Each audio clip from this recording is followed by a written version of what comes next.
We're bringing in Accenture this Wednesday night at 6 p.m. Excuse me, time change for Net Impact. They're just going to dive a little more into like the world of consulting and how you can make a difference in that career field.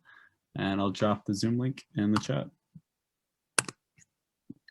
And then also with Net Impact, we're doing like an extra event actually in collaboration with Global Shapers to raise awareness for the situation happening in East Phillips. And I can drop the Zoom link in the chat as well. And when is that, Sage? Good call. I should probably tell you. It's Thursday night from 6:30 to 7:30. I like it. Thank you so much, both. We have a couple individual presentations today. I am excited. We're going to have Tim Roman, who's the founder of Ecotone Partners, that will be joining us as well to talk broadly about impact measurement and how that landscape continues to change, specifically for social enterprises, but also just broadly for corporate and nonprofit organizations as well. We'll answer any questions then about the project plan that's coming up due later this week. And that is a wrap on the day. If you have any questions, put it in the chat.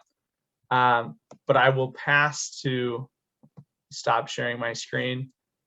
And we have two presentations, either Sage or Kaylee. Who would like to go first? I can go. Let me share my, can I share my screen, Matt? It would help if I allowed that. There you go. Perfect. All right. So I researched a little bit about Peace Coffee, which is a local social enterprise based out of Minneapolis, but it's actually has a super interesting story. So it was easiest for me to understand kind of in a timeline format, which is why I kind of set it up like that. So they started back in 1996 and actually were a nonprofit called the Institute for Agriculture and Trade Policy. And they agreed to partner together to bring coffee to Minneapolis and forge like a new fair trade policy model that hadn't been seen in the US at this time in regard to like selling coffee. And so with that, and they started with their partners in Mexico and have since like expanded. And so then like 3 years later, they became a founding member of the Cooperative's Coffee with a few other groups in the industry that just kind of shared their values of importing directly from farmer partners instead of like the mass scales like a Starbucks. And the main like values is that they would just wanted a more fair and transparent and sustainable system of trading coffee. And this was really like an industry anomaly that that they had like the cooperative model. So then moving forward a few years, they originally were based in like IATP's like kind of space. And so then they had grown so much that they moved to their own space in South Minneapolis, which was along, which is where they currently are along the Greenway. And this is actually really cool because they deliver like 50% of their coffee orders all year long by bike. So they like strategically place their location along the Greenway, which I didn't know about. I had like had a little bit of background with Peace Coffee, but I just thought that was like super cool and sustainable and kind of helps them to support their mission in like all of their operations. And then fast forwarding to 2017, they received a B Corp certification and were like the first coffee company in Minnesota to do so. And so they really live up to that mission of seeing profit as secondary to the importance of the people and planet. And so that was just really cool. They've also been given a few other awards. In 2018 and 2019, they won the Best for the World in the Community Award, which is pretty cool. And then going into 2018, IATP approached them, the nonprofit they originally partnered with, and just kind of said like, hey, you've grown like so much, like we really don't think we're like the best partner. And maybe you should look into finding someone that can like buy you out. And so they approached the then CEO, Lee Wallace, to purchase Peace Coffee. And so she wanted to make sure that the mission stayed intact and had been the CEO pretty much the whole time. And so she officially purchased Peace Coffee in 2018 and it became an independently owned company. So their growth is like literally partnering with nonprofits, then becoming like kind of a cooperative model, then getting B Corp status, and now being an independently owned company. So they've kind of dabbled in like all parts of like the space that we've talked about in this class, which was really interesting to learn about. And then I just kind of like looking into the future, their mission has kind of changed, and they were very like forward looking. And so they just state on their website that they remain committed to like forming the long-term partnerships with farmer cooperatives and consistently purchasing their coffee, which was their original mission. And then also in investing in their own community, like that would be like Minneapolis here, and donating all of the cups of coffee to fuel good work and fresh ideas. So trying to give back not just to the communities where the farmers partners are, but also their own company. And then within Peace Coffee, creating a culture of openness and freedom of expression in the workplace to promote diverse ideas and innovative problem solving, as well as dedicating themselves to just like making the best coffee that they can and delivering it by bike. So I thought it was really interesting that they've looked at like how their operation started and how it kind of has evolved, and are really committing themselves to making sure that it keeps evolving as their business continues to grow. So that's my presentation on Peace Coffee.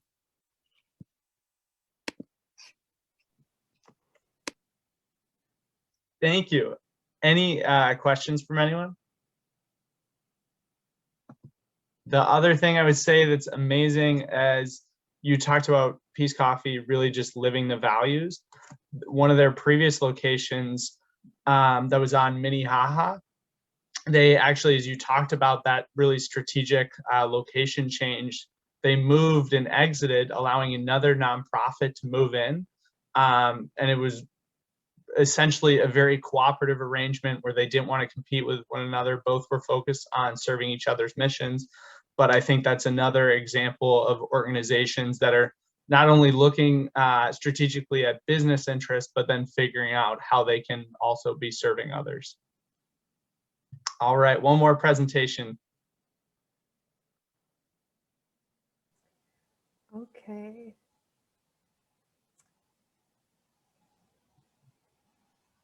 This might take me a second. Presentation up. There we go. Okay, so can you all see my screen? Cool. Okay, so today I'm going to be talking about Urban Roots, which is an organization in East St. Paul who empowers youth through nature, healthy food, and community. So that's their mission. And they're really focused on providing like food to the community through their market garden, through their CSA, and their like other branches, which I'll talk about in just a second. So I also kind of had to look at this through a historical lens, like SAGE, because they actually began as the Community Design Center of Minnesota. And so they were focused on like economic development through architecture, urban planning, and organizational development. So they were really community focused, which hasn't changed, but the way that they do that has changed. So since 1996, they've operated their food and environmental programs that serve and empower the youth. And currently that shows up as like paid internships for youth in one of their three main areas. So the market garden, Cook Fresh, which is like a cooking program. So like seed to plate basically, and then conservation. So on their website, they have quite a few funding partners, and that can be like foundation, business and corporate partners, community partners, and then education partners as well. They do have volunteers, but it doesn't seem like they rely on volunteers as much as like the financial support from those funding partners. Their primary client is the East St. Paul youth, but then they also have a secondary client, so like the CSA shareholders, community members, things like that. This is just straight from their annual report. I wanted to talk a little bit about funding. And basically, it's all there. You can see it. I think one interesting thing about it is that their earned income is like 90% of their support. And so that comes from things like the Market Garden and the CSA, which I think is really cool that they can support themselves like that. Whoops. There we go. I was just kind of going off like what we're supposed to write in our paper, and I was thinking about what can be improved for this organization, but it mostly is questions right now. So I haven't met anyone from the organization yet, but I am curious about how they can continue to support their alumni, because they primarily serve like students in high school. So I'm curious what that alumni engagement is like and how they're leveraging their capabilities to continue supporting their students as they like go on to college or go on to life after high school, things like that. Yeah, so that's all I got. Thank you so much. I think you shared about two great organizations that also have a lot of potential to scale. They're organizations that essentially are demonstrating they're successful in one market, and there's no reason that they can't either be working with other partners in the ground on other geographies or, you know, themselves be looking. That would be another thing I'd be interested in. But with that, I am really excited to introduce Tim Roman with us today from Ecotone Analytics. And we're going to have a conversation about impact measurement. Tim, would you like to introduce yourself? Hi, Matt. Thanks for having me. I got to find you on the screen. Yeah, thank you for inviting me. My name is Tim Roman. I'm principal, co-founder, CEO of a local Minneapolis-based impact consulting firm called Ecotone Analytics. We've been in business since 2015. I'm a Carlson grad. I graduated from the part-time program in 2012. Carlson, you know, my last couple of years at Carlson really changed the trajectory of my career. I was like a mid-career professional working in IT, and I was working at the U, and tuition was free back then. So a buddy of mine was like, let's go get MBAs. And we went over to Carlson, and the next thing I know, I'm in an MBA class. But it changed the trajectory of my career from IT into what became kind of a combination of, you know, kind of anticipating the convergence of maybe philanthropy, social impact, and business. When I was there was a really important professor that I had whose name was Robert Strand. He's now the director of the Center for Entrepreneurship at Berkeley Haas. And he had studied with a guy at Virginia Darden named Ed Freeman. And Ed Freeman looked like Jerry Garcia, big shaggy beard, long hair. And he was kind of a pioneer in stakeholder-oriented capitalism. Robert picked up on that and did a PhD at the University of Copenhagen School of Economics, and came to a thesis that he called Scandinavian Cooperative Advantage. And he still teaches that out in Berkeley. And basically it's a stakeholder capitalism approach to business where you recognize if your business, production, the business or suppliers or things that happen after you release the products into the wild may have negative social or environmental externalities that haven't been priced in to the model. And I didn't think I was going to be talking about this, but kind of the Scandinavian Cooperative Advantage approach to that is that if there are wicked problems in your supply chain, like child labor, for example, or exploitive labor, instead of burying that or just leveraging the arbitrage for greater profits back at home, you face those kind of wicked problems honestly, straight on. And you look for partnerships with like a professionalized NGO that can validate that whatever innovation, social or environmental innovation you're trying to bring to that problem is valid.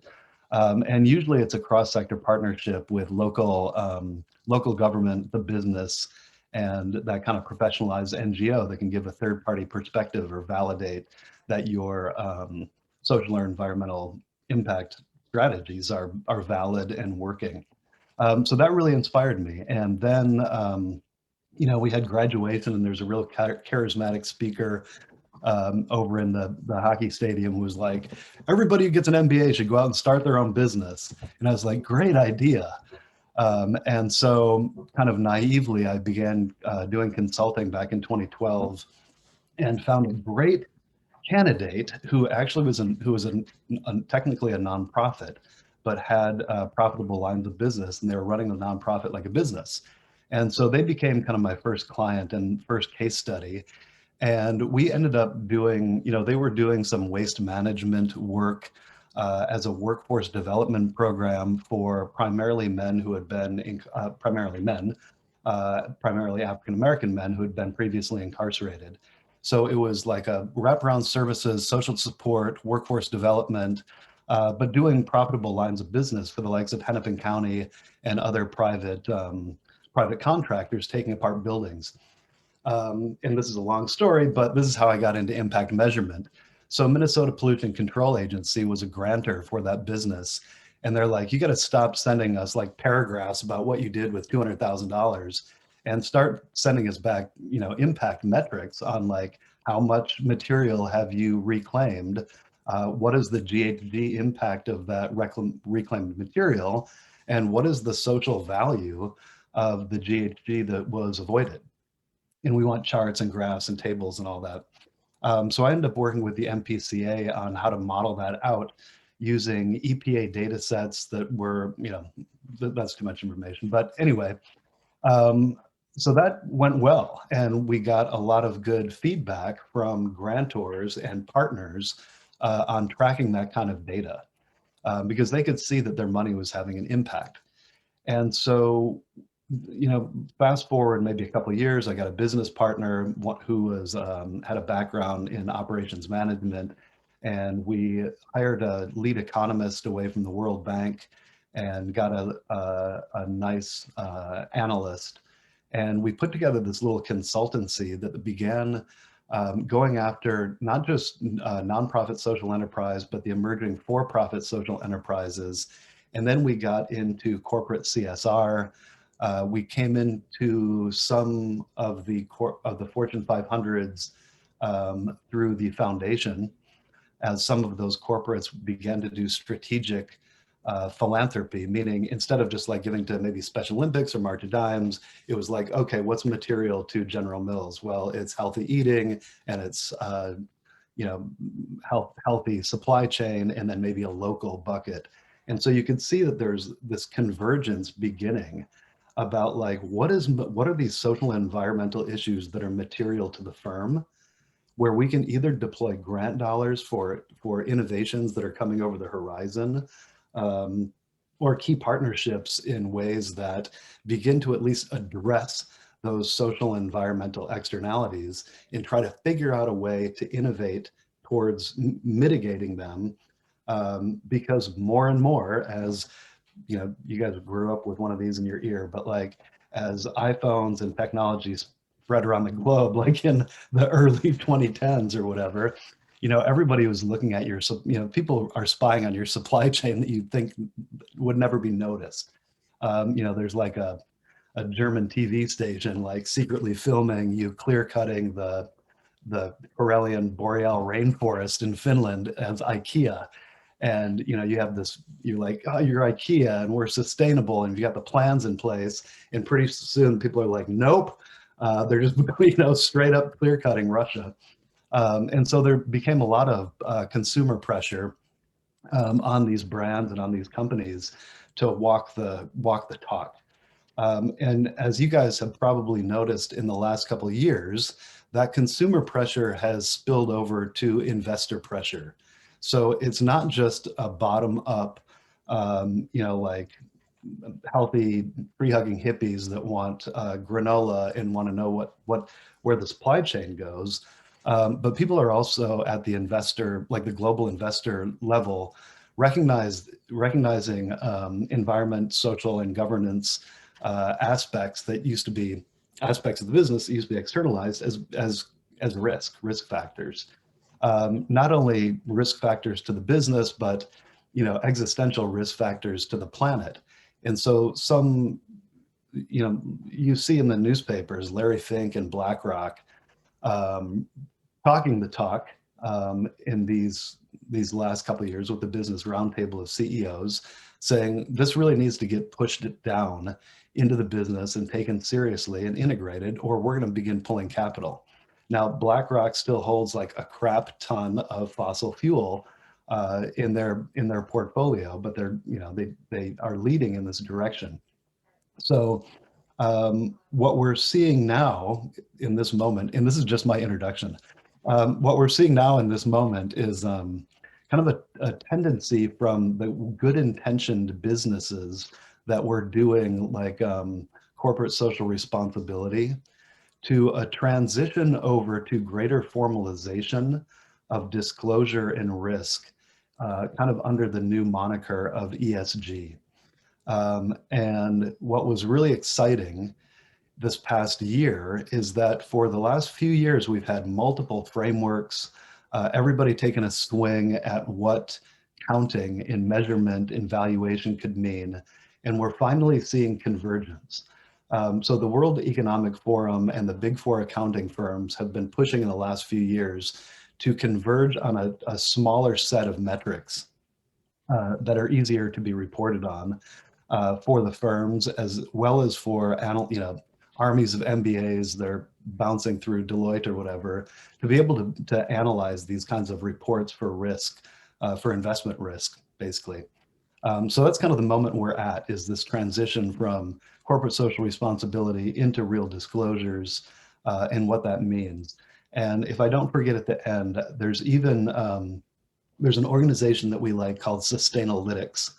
And they've done some portfolio backcasting. I'm just going to tell you now, because this is the good stuff, or this is the real why, beyond like having a good heart and being a steward of the planet. The business why of this is that organizations like Sustainalytics have begun to do portfolio backcasting, where they look at economic moat, which are basically 5 dimensions of competitive advantage, economic moat plus ESG fundamentals. And they're seeing that firms that have high economic moat, have good competitive advantage and strong ESG fundamentals, are outperforming benchmarks by like 14% or something like that, 13 point something. And those that don't are underperforming by 1 or 2%. So you can imagine if you're a hedge fund kind of trying to short and play both sides of the market, that can add up to better returns in the long term.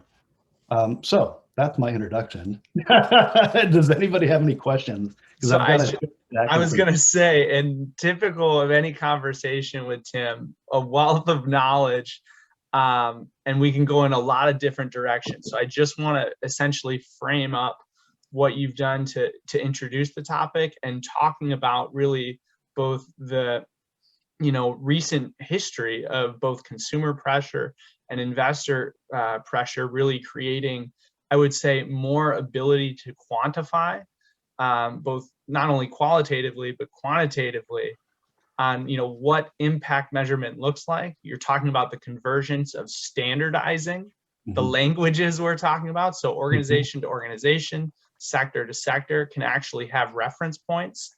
And then what I think is so important, the work that you're doing as an organization, is really that validation, that objective third party coming in and allowing organizations to essentially look at this idea of impact measurement. Either, I always think of it as the offense or the defense. That we can talk about defensively, we're doing this as risk mitigation, but we can also use this offensively as a differentiator in the marketplace to talk about long-term orientation. So really excited to kind of delve into this conversation. If there are questions, feel free to either raise your hand or we can put it in the chat bar as well. If not, I'll keep on trucking. Do you mind if I share my screen, Matt? Yeah, absolutely. Go for it. Cool. All right. Can you see my screen? Perfect. Cool. Okay, so this is us. This is our logo. Interestingly enough, we came up with this sweet name and have been using it for like 6 years. But with COVID, March 19th, 2020, Friday the 13th, we were all like, well, it looks like next week we're all going to be meeting on Zoom. And so we've been on Zoom since that Monday, the 15th of March or whatever it must have been, 16th. And in the past year, we have grown out of Minnesota and actually have grown globally. So now we need to relook at our trademarks. And so if you're going to start a business, make sure you start with the trademark office when you're thinking about your names, because we're going through kind of a rebranding and renaming process right now. So anyway, note of whatever. Let's see. Okay. A bunch of our clients, just the normal thing without all the logos. Fortune 5 across all 3 sectors: government, business, philanthropy, and like healthcare, we kind of think of as another sector standalone. Giant to General Mills, small down to All Square. Anatha is a universal basic income blockchain client that we just did that's nuts. Key partners. So this is where we've kind of grown out of Minnesota. We now have a partnership with an organization called Almado in Buenos Aires. They do fund design, blended capital fund design, big like state projects in Chile, Ecuador, Argentina. Their secret sauce is that they lead with stakeholder engagement in some of these areas of redevelopment. You can't just go in and like bulldoze down a slum and build market rate housing, or you'd have armed revolution. So they tend to work with on the ground stakeholders to gain kind of like permission to operate in some of these areas where economies need to be formalized. Anyways, they're sweet.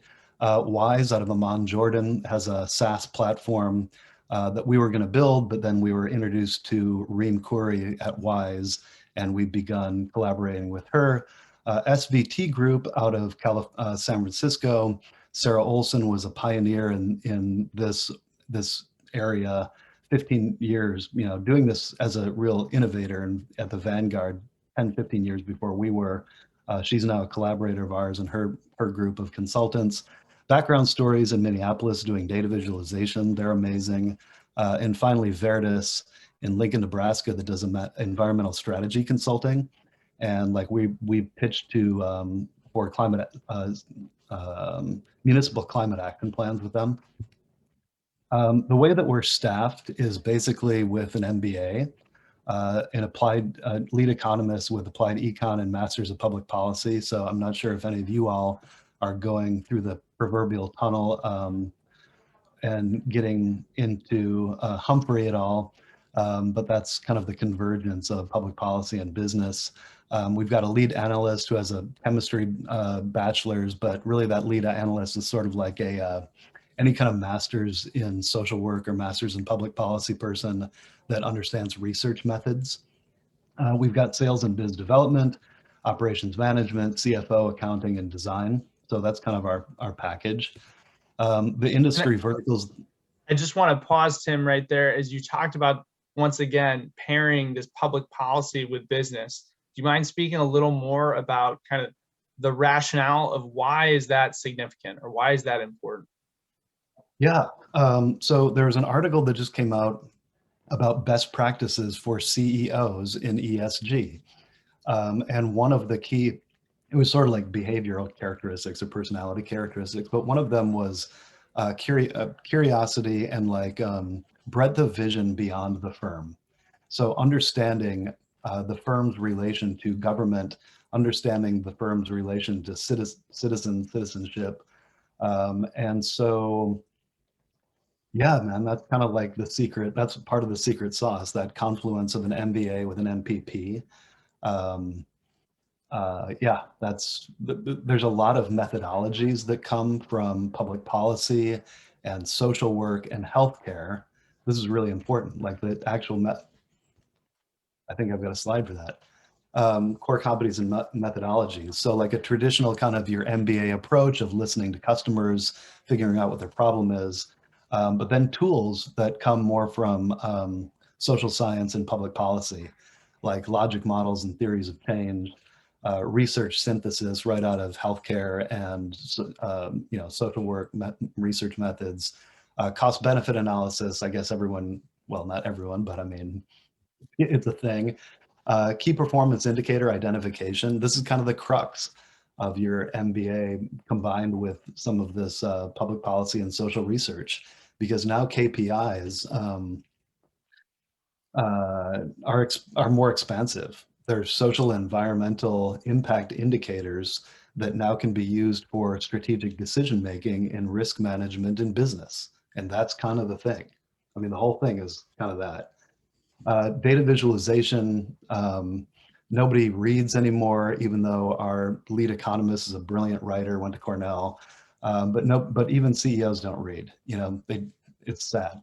But, so data visualization is really how our business took off. And I'll show you in a few minutes, like the example of it. But this stuff can be like dry, boring, and academic. But when we engaged with background stories and they turned our analysis work into a picture, it blew everybody away. I'll just go forward to it. It knocked everybody's socks off because they were like, oh, now I think I understand what we're talking about. Is this too big or good size? Good size. So just to fast forward to it, so I was going to talk about 3 different case studies, General Mills and regenerative ag being one of them. But I just wanted to show you this real quick, as this is the data visualization layer of the return on investment or cost benefit analysis. This one particular about General Mills regenerative ag strategy and a case study in Wichita, Kansas. Let me see if I'm missing any. Yeah, okay, let's see.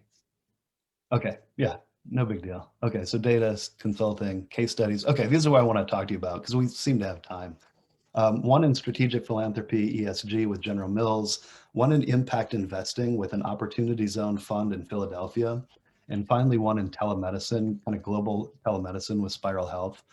The key themes for General Mills being environment, social governance, policy, and really what drives that, corporate social responsibility, strategic philanthropy, and innovation. So here was the project.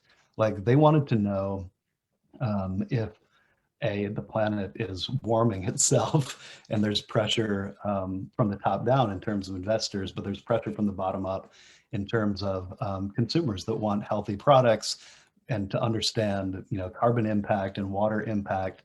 So they looked up the supply chain and saw that in the Cheney Lake Reservoir in Kansas, where they had a ton of farmers growing around it, the nitrates and nitrate spill off were poisoning the reservoir. The Cheney Lake Reservoir, you can look it up, is going to spend something north of $600 million on a water treatment plant that possibly could be avoided in other geographies if these elements of more sustainable, basically soil health and sustainable ag production were implemented. So what this representation is the return on the investment. So you can see the average additional marginal cost per acre, and then those estimated social return on investment for the social and environmental impacts of the strategy. So we do all the research, we do the cost benefit analysis, the applied econ, and understand what these different types of outcomes are and what their marginal value is, and then to whom those benefits accrue is kind of a key piece. Because when we do this kind of analysis, oftentimes you can see over on the right-hand side, who should be investing on the left-hand side, and who's going to make up for some of that cost to the farmer and landowner for transition. So General Mills knows that they're going to need to probably subsidize farmer transition for a few years in order to get to the end state where they can have less SOx and NOx, sulfur, sulfites and nitrates going into the water, and enjoy the benefits going forward. So that's a little bit about this case study. I'm going to stop because I can talk forever. But why don't we, hopefully you guys might have some questions about this case study. Tim, this is Greg. Fascinating stuff. I'm just curious, I've always thought like the estimated return on investment that you're putting here. I mean, how do you, how empirical is that? I mean, how do you really get to that, to those numbers, or are they, do some people accuse you of it just being, mumbo jumbo, or is it real hard data that somehow supports that? Greg, thank you so much for that question. We knew getting into this that we had to go for the highest level of rigor, or we would be accused of mumbo jumbo. And we also anticipated that as this discipline matured, that the mumbo jumbo would probably have its moment and then lose out. And so we went for kind of the highest level of proof that we could find, or the highest level of proof that we could muster. So like I said before, our methodologies are rooted in social science and kind of public health methodology.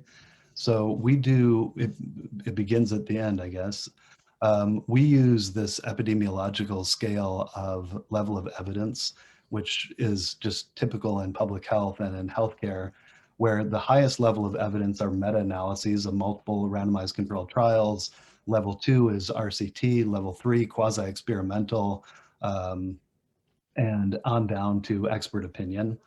And so we do an exhaustive bibliography that ranks the level of evidence and then shows where that citation was used in the analysis, because we're trying to position this for analysts that are going to be coming out of MBA schools, going through, the likes of KPMG and Deloitte, to be able to kind of reverse engineer or really audit the kind of thinking. So we begin with this kind of research synthesis and high documentation of where the evidence comes from. And like when we were working with General Mills on this, they've got a PhD. Dude's name is, Rosenzweig's name is all over this thing, because they've got a PhD on staff, who's, the author of probably a tenth of these citations. So we begin with that rigorous research synthesis. And then let's see. And then when we, let me go from the beginning. Because one of the important tools that we use analytically or just systematically is the logic model. And that's also borrowed from public policy and philanthropy. And so it's an articulated theory of change that looks at inputs and activities. These are basically the costs of a given project. Outputs, which are the scale numbers that we know are just counting outputs. And then this is where the research comes in. What are those short-term in this kind of causal chain? What are the short-term outcomes, intermediate outcomes, long-term outcomes, and kind of like social impact indicators? And so the research fills in all the assumptions that go across these three pillars of the logic model. And you can see, and this is like an 80-page doc, so we articulate all the assumptions. So those can be tracked, additional considerations, and qualitative impacts as well. But I'll show you some of the stuff. When we get down to monetizing the outcomes, all this stuff is, if you can read a 10K, really, I think you should be able to read this kind of a report. But you'll see good kind of like rigor and transparency about the estimation process. And then you can see where the applied econ, I'll show you in a second, like where the applied econ attribution comes into. So there's, for a given outcome and a given stakeholder, there are like marginal ratio, marginal effects that the economist estimates have on the different stakeholders. And so all of this is, you can trace it through and basically draw your own risk conclusions and probably learn a heck of a lot about the strategy on the way. So does that answer your question, Greg? Yeah, it does. Cool. So I think I want to pause again. Do you mind going back to that theory of change, the logic model, Tim? Because often the number of organizations that are focused on talking about how many individuals they serve, or talking about other things that are actually really focused on that left-hand column, the activities or the inputs, that's great. That's one form of measurement, but we're not actually moving over, and progressing along the continuum to actually talk about what change was demonstrated. As you talked about outcomes, both short and long term, and then ultimately long-term impact. I would love, Tim, to know, where do you think the marketplace is going? Where is it at right now?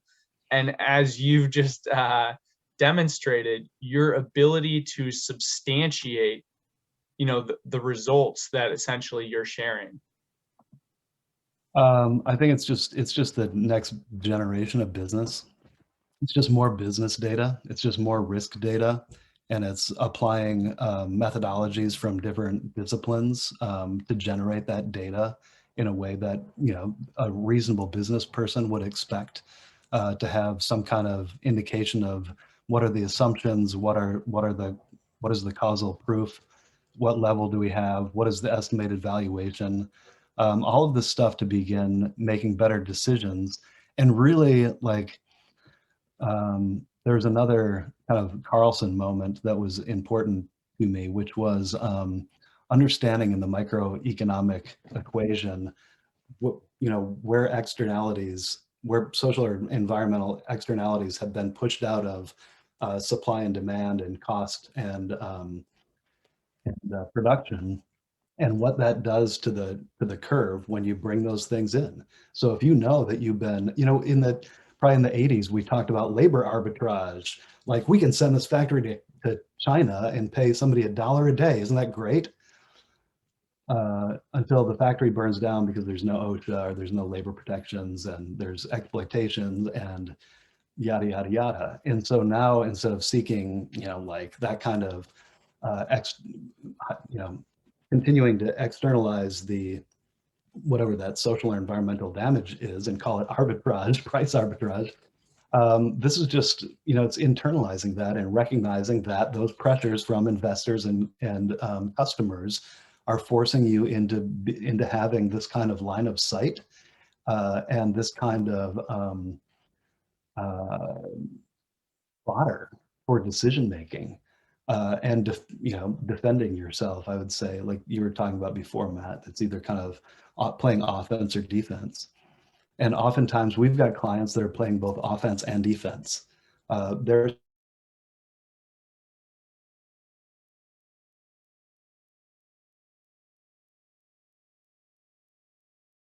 if that one thing hits the New York Times, there's going to be problems. And we've got clients who have hit the New York Times, even with like because they have a strong public stated ESG position. So anyways, it's like that balance of chasing ESG fundamentals plus moat for that outperformance of competitors, and also risk mitigation as the lens of the public is on everything. So I don't know. What else you got? You want me to talk about this one? This one is so this is like General Mills is like an ESG strategy. Are you guys familiar with opportunity zones or quote unquote impact investing? Have you heard anything about that? I think it would be great to briefly explain, both opportunity zones and impact investing. Okay, so opportunity zones was something that got tucked into a major appropriations bill during the Trump administration. That was an idea that you could protect capital gains for 10 years if you did investments in census tracts that were identified by the states as being high poverty. So each of the governors identified like 20 census tracts in their state of highest poverty. And those were identified as opportunity zones. So developers, a general partner, and limited partners in a fund could come in and do real estate or small business funding in those opportunity zones, and you get like a huge capital gains tax break for 10 years. It didn't have very good guardrails on it, so there was no real expectations of reporting social impact.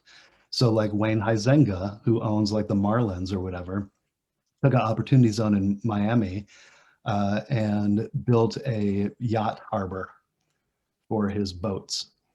And enjoyed like huge capital gains protection, and like that hit the New York Times.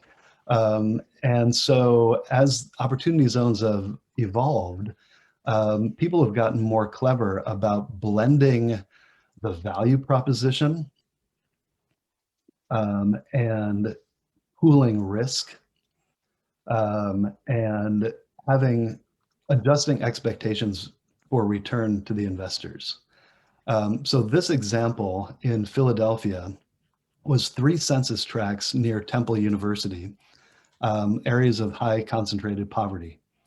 A local entrepreneur and his brother, who are highly involved in Philly business and came from the neighborhood, African-American, put together this fund model. And they invited Ecotone and the Economy League of Philadelphia.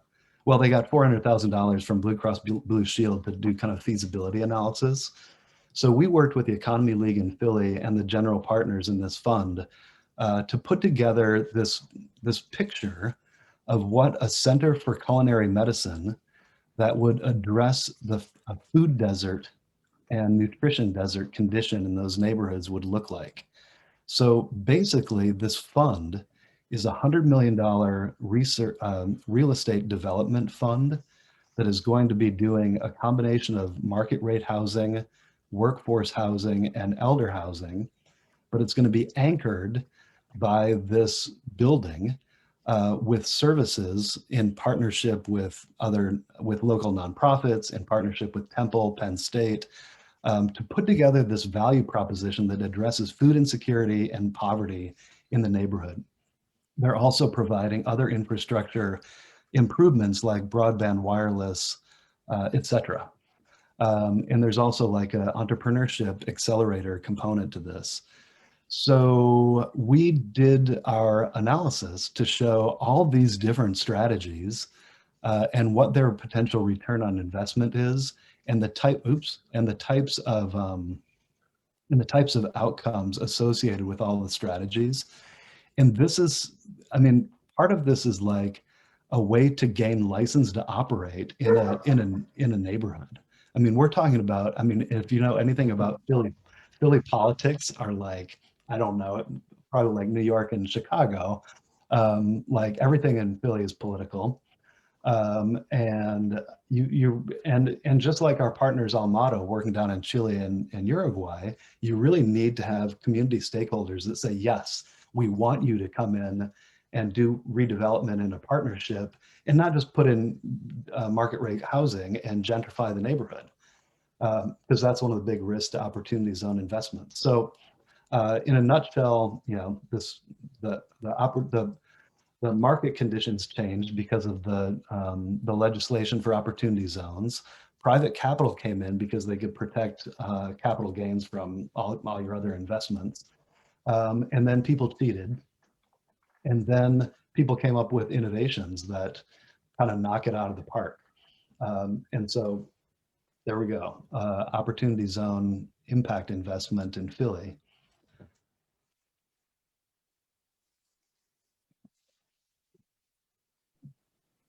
And we're talking with people, I mean, now we're talking with folks like investors from South America that are doing some of this stuff in like Miami. And the value proposition for the one in Miami is around students, affordable student housing and student services like mental health. So there's interesting models kind of popping up in this area of finance.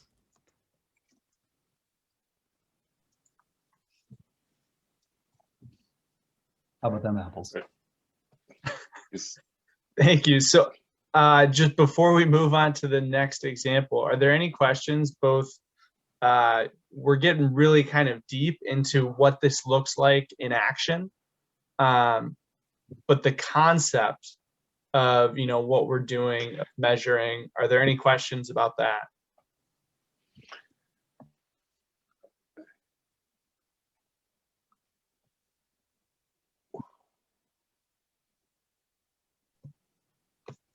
All right, Tim, go ahead. I mean, if there's no questions, we'll just keep trucking. We've got, don't have, oh, go ahead. It just seems like you're capturing, you know, a lot of those uncaptured costs of doing business in an ESG context. And, you know, we talked about earlier in the class, the history of, you know, kind of social entrepreneurism and how it's a function of, in part, greater awareness of the community and ability to spread information more quickly that has brought these costs to light.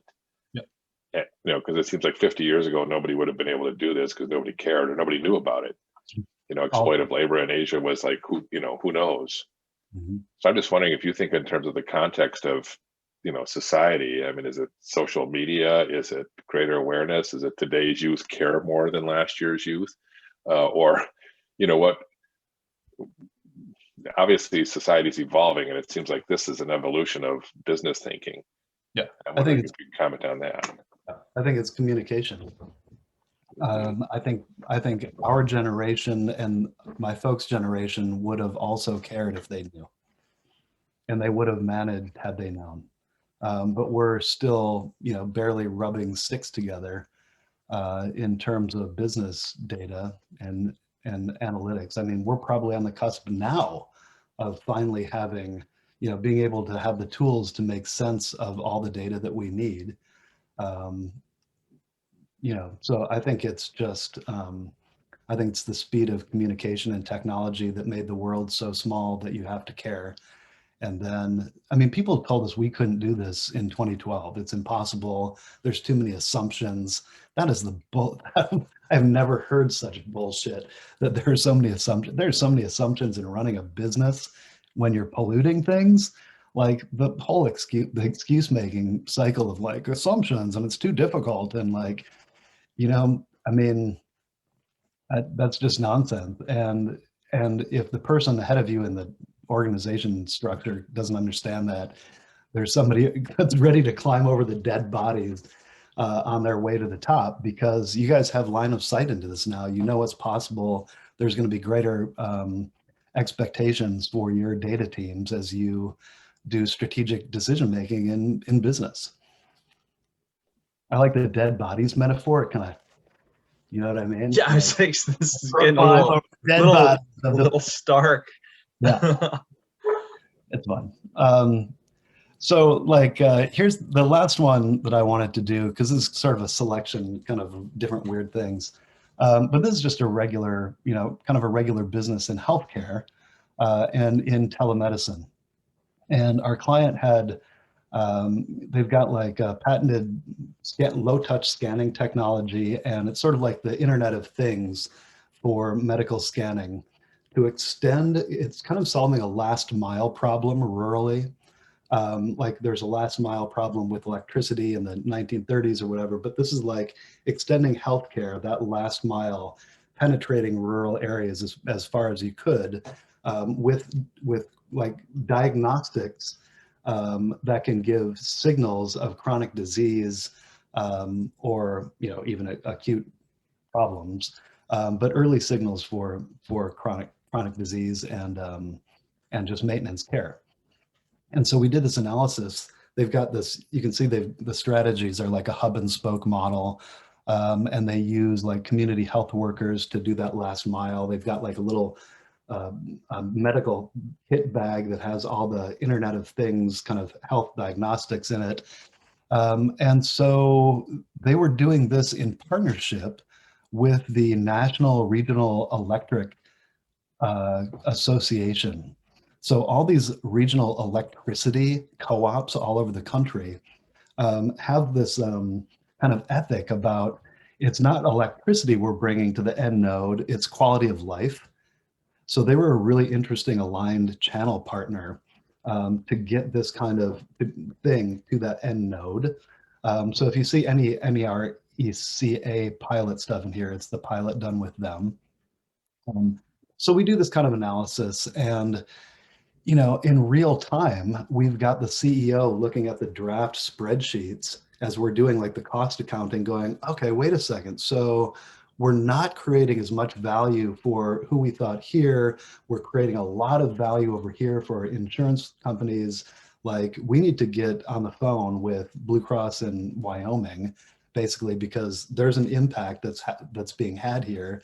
And so we ended up bringing stakeholders from like insurance companies and the government, Wyoming state senators into our stakeholder listening sessions as we develop this. This is another kind of piece of our work. It's collaborative with the client and brings in their stakeholders because they need buy-in and truth in this artifact, not just like our opinion in Minneapolis. So that's kind of, that was this one. This one was fun because we ended up pitching to the Kingdom of Saudi Arabia, and I bought a suit last year to go down to DC to go to visit the ambassador, and of course COVID ruined that. So I sat here in my suit and tie and never got like the picture outside the embassy or whatever.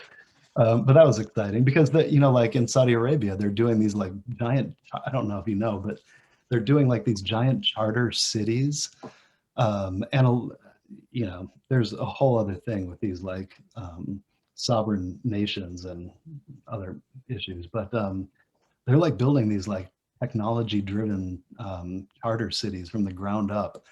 And believe it or not, they're looking for technology solutions in healthcare that could be extensible and Vanguard. So they were interested in being an early investor in this and also implementing it across some of their charter city strategies. So that was Spiral Health. So Yeah. Tim, you give us a lot of different examples of what this looks like in practice. And in many ways, I think of this as the 2.0 or the 3.0 of these are the organizations that understand the concept of impact measurement, that have bought in and are really taking it to the next level. How can each of the individuals in our class are working side by side with a social enterprise or a nonprofit? How can they be better ambassadors for this movement towards measurement? And what are the questions they should be asking? Let me think about it, or I'll just keep talking. When we work with nonprofit social enterprises, a lot of the work that we do, they're able to reuse for grant writing and fundraising. Like probably the number one value that we provide is for fundraising or investment. And so, those organizations we've seen, I mean, part of when we built just the visualization and put the logic model up there is because our client Emily at All Square was like, hey, remember when we were talking about that logic model thing and the KPIs? She's like, I was sitting in front of a banker and he said, you could have this $100,000 check if you got a logic model and KPIs. And so she called us up and was like, hey, like, can you come over and figure this out? We drew some of the stuff on the back of a napkin and developed it with a data visualization partner and came up with this product. And so being able to show where funder money is going and being able to use that in grant writing for nonprofits or where there's blended capital that may be philanthropic is important. As we work with kind of like non-public for-profits that are under PE or VC, it's risk. And it's risk and value proposition. And, I think there's, people are shooting for that quote unquote impact alpha. that thing that I was talking about with Sustainalytics and Moat and ESG, that brand, you know, you know, goodwill market cap lift that your asset gets from these kind of practices, and articulating these kind of practices in a way that shows that you're actually doing the things that you're saying you're doing. So people are chasing that. And if there are, you know, if outperformance is both on the upside and pressuring those that can't compete, I mean, that's competitive advantage beyond just those features of traditional features of competitive advantage in Moat. It's Moat plus ESG, and that's a Sustainalytics backcasting thing that shows that there's a lift. So I don't know, it's kind of a combination of things that you would look for, I guess, based on who you're working with. So if it's like nonprofit social enterprise, impact investment funds, Fortune 500s with emerging ESG, or private equity acquisitions, like kind of knowing what the expectations are of the funder or investor, what the capabilities are of the asset team or the enterprise team, and what their positioning is, understanding, using these tools like logic model theory of change and just listening to the client to figure out where their blind spots are. I mean, we've got a client that we're going to talk to later today that's like really crushing it in VHG and recycling and upcycling, but they've got a social problem in their blind spot that they're, you know, engaging us to help address, because it would be, you know, headline risk in just a matter of, you know, this in just a matter of time. So that's kind of, you know, you have to bring to bear kind of like all of the customer engagement skills to know who needs what. But there's, you know, if you chose to dig into like, I think everybody's going to need to kind of know this stuff, kind of. It's whether or not you choose to dig into it as, you know, somebody within the organization that's responsible for it, or a consultant that can help move it forward. But in any role, I can't imagine in the future needing to not know, you know, or wanting to not know, or, you know, what the basics are. When it's exciting as you talk about that this is becoming more normative across sectors, from, you know, public, private, nonprofit, for profit.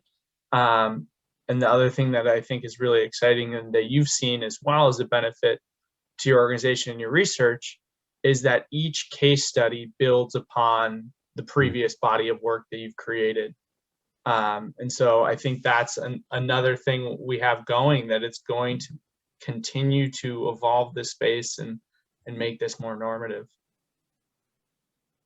Yeah, it's turning us more SaaS-like, I'd say. And that's kind of our co-development of IP process with our partner, with our data partner, is that we've got, you know, per API hits our IP, it means something different for the contract. So that's kind of, it's changing our business in that regard. There's another thing that's come up recently with competition in an industry. And if you're doing this kind of stuff and you're putting the risk and the risk lens on it and amplifying this is your strategy, it may put you at risk in commodity type industries, or industries where there's players that aren't playing along in the game. And I don't know if they, you know, like the game theory stuff of the prisoner's dilemma. If there are two prisoners separated and you're doing the thing that is only beneficial to you, there's a winner and a loser in those kind of games. But if you have that kind of information to understand that you're in a prisoner's dilemma game and you cooperate, then there's mutual benefit for both actors. So there's kind of a tension of that in industries. And so if you're going to invest in this and do it, then there's probably a component of leadership in the industry that you also want to add to this, because you want to put that kind of pressure on the competition to also do these kinds of disclosures. And that should amplify your competitive advantage, but also neutralize some of those areas where you may not find competitive moat. Like I didn't know moat before last year. We just called it like 5 forces or something, right? But if you look up like competitive moat, it's just, I mean, I think I can actually, I want to share something about that because this is interesting. So 5 sources of economic moat: cost advantage, efficient scale, intangible asset, network effects, and switching costs. Those being those different areas of competitive advantage that you combine with ESG to have greater returns. But if some of these things aren't part of your ESG strategy, and other competitors may have advantages in these other areas, if you can show leadership in your industry and kind of socially pressure those other main characters to begin having to pursue this, it neutralizes some of that. That's the very businessy, the very Carlson part. That's the Carlson part. I know Carlson has changed a lot since I was there, but anyway. Well, Tim, this has been super helpful, super appreciative. Are there any closing questions from anyone? I'm wondering how you price your different clients since they're from so many different industries. I'm wondering if you could share some insight into that. Huge question. And we started like working almost for free just to get case studies. And then we realized that, I mean, we just weren't charging enough. So we kept charging more and more and more and more and more, all based on just our labor costs and labor perspective and margin and overhead. But we have almost no overhead because we have no building. We have no offices. We're just laptops and high-speed internet. But then, you know, we're at a moment now where we need to do more formulaic sliding scale for nonprofits. So we're looking at a model where we look at the balance, like the public 990s of a nonprofit, and look at the value of their balance sheet, and then look at the line of expense for fundraising that they have to articulate. And you know, we've got some formulas that are putting those 2 things together with some multiples in a way that would create a sliding scale for nonprofit. But then on the for-profit business side, it's like, you know, how big are you? And what is that risk, the value of the risk, which is hard to quantify because we've got a client who ended up on the front page of the New York Times and within that quarter got $80 million in another round. So it wasn't like the market was like, oh, you weren't, you know, walking the talk. We're going to keep our $80 million. So we're still working on that. And the more that we rub elbows with kind of substitutes, the more we realize we need to probably just ask double for starters. And also part of that was having more of an end-to-end solution. So consulting and strategy is one thing, but adding the platform partner where we can track these metrics going forward is the end-to-end solution that the market seems to be asking for. So that's going to be annual recurring revenue in a kind of a hybrid SaaS model. So that's an awesome question though. Like that's what we deal with every day, trying to get that right. Thank you. Thanks.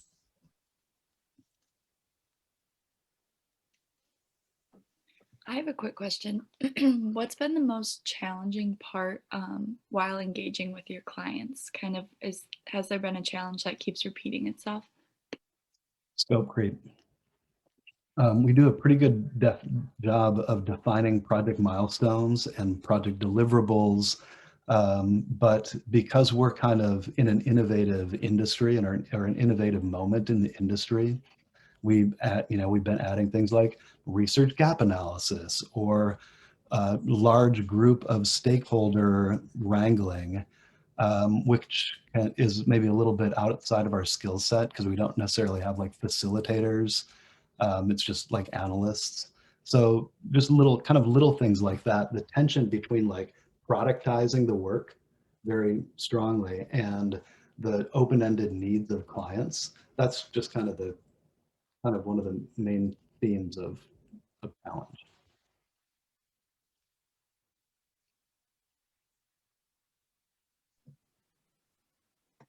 Any last questions before we let Tim get back to the rest of his day?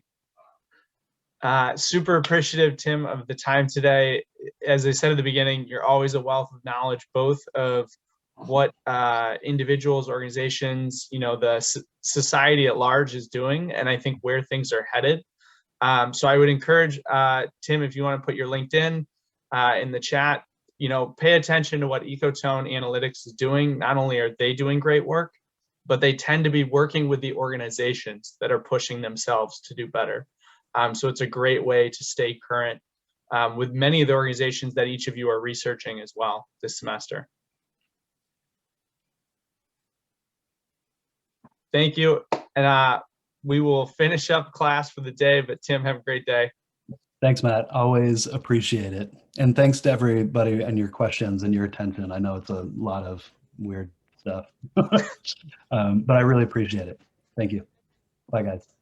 Thanks. And we will close out today with a question of the day, talking about impact measurement broadly. I think it's important to go back to your clients that you're each working with and understanding what are they sharing, with their donors? What are they sharing to the public? What types of impact are they measuring? And then categorizing, as Tim talked about, what are those different types of activities, inputs, outputs, and impact broadly. As you go right on that continuum, it gets more and more difficult to quantify. So we'll talk more about that in coming weeks. But I also want to make sure we're just saving time right now to talk if there's any questions before the project plan is due this coming Thursday. Absolutely. There's a question about breakout rooms.